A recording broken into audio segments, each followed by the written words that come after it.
I do not consider what happened on January 6th to be an acceptable result. And that's why we're looking so hard at figuring out how can the process be improved.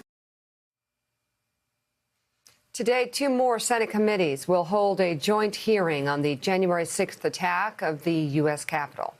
Today's testimony before the Homeland Security and Governmental Affairs Committee and the Rules and Administration Committee will include witnesses from federal national security and counterterrorism agencies on their roles in intelligence gathering, security preparations, and response to the attack.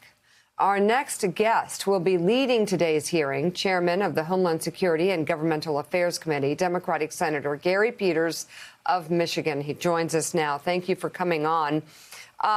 What are you most interested in figuring out, in hearing testimony on today? Well, this is building from the hearing that we held last week where we had the former sergeant at arms, the former Capitol Police Chief, and the chief of the D.C. Police testify about events leading up to January 6th and their response. And they certainly made a number of claims in those answers regarding FBI intelligence, support from or not support from Homeland Security, about delayed National Guard response. So we want to drill into those answers and ask questions from folks representing those agencies. As you mentioned, we have someone from the Department of Homeland Security, the FBI, the Department of Defense, and in addition to the list that you just showed, we have General Walker, who commands the D.C. National Guard. And I think we're going to find some very compelling testimony from him today. What are we looking at in terms of, especially from what we've learned in other hearings, about the disconnect? I mean, this unbelievable slow response to what was an attack on the heart of our democracy. Well, there's two issues in particular related to that very important question. One is why wasn't there better intelligence informing the folks on the ground? There were clear intelligence failures. Important information didn't get into the hands of people who needed to see it. But I think I also want to say that when you're talking about intelligence to act on, there was plenty of information out. You didn't need to be a sophisticated intelligence analyst to know what was happening online, that violence was likely to result from the mob that was going to gather on the Capitol grounds. It was very clear that there should have been better preparation. But there was also more specific intelligence that was available that didn't get disseminated properly. And I think this leads to the broader problem, which I'm going to continue to work on through the Department of Homeland Security and the work that I do as chairman of the committee, is that when you think of that department, it actually arose out of the ashes of 9/11, where there was inadequate sharing of intelligence dealing with a foreign terrorist attack. And that's why the department was formed. Yet today, as we heard from FBI Director Wray, the domestic terrorism threat is the primary terrorist threat to the homeland now, and yet we continue to see some of the problems associated with intelligence sharing and the collection of intelligence prior to 9/11. The other issue is certainly the National Guard response. We're going to hear from General Walker that he was ready to act a whole lot quicker and was unable to do that. And I think he will talk about how he believed that had National Guard soldiers arrived on the grounds as quick as he would have liked to have sent them, it certainly would have had an impact.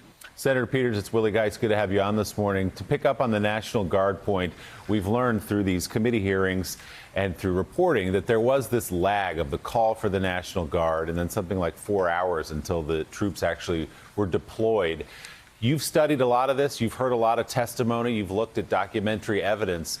How do you account for that lag? What took so long for the National Guard to show up?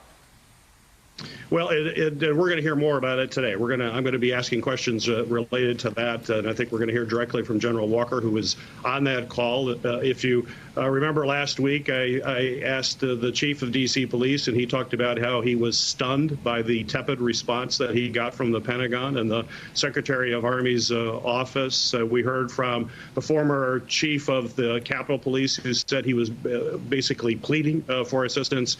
And today we're going to hear from General Walker, who was on that call as well.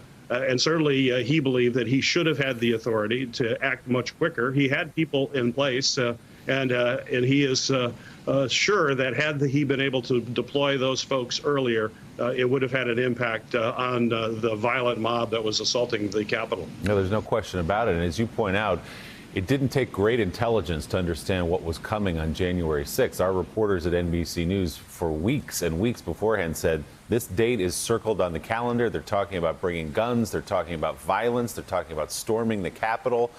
So how do you explain the lack of preparation? Why did this come as a surprise and pop into an email inbox the night before on January 5th? It is stunning. It is stunning that it is a surprise. There should have been certainly force necessary to stop an attack of this magnitude. That's what we're going to be talking about a great deal today's hearing. There is no question that those preparations were not made. And I think you'll also hear that there was a difference in preparations for this event, despite all of what we saw online, than what occurred during the protest in the summer here in Washington, D.C. after the murder of George Floyd. So the question is, why were the preparations for this event on January 6th, that clearly there was immense traffic about it turning violent, why was the preparation so different than what we saw during the summer? Hey, thanks so much for watching our YouTube channel. You can follow up on today's top stories and breaking news, or catch up on your favorite MSNBC shows all in one place. Download the NBC News app today.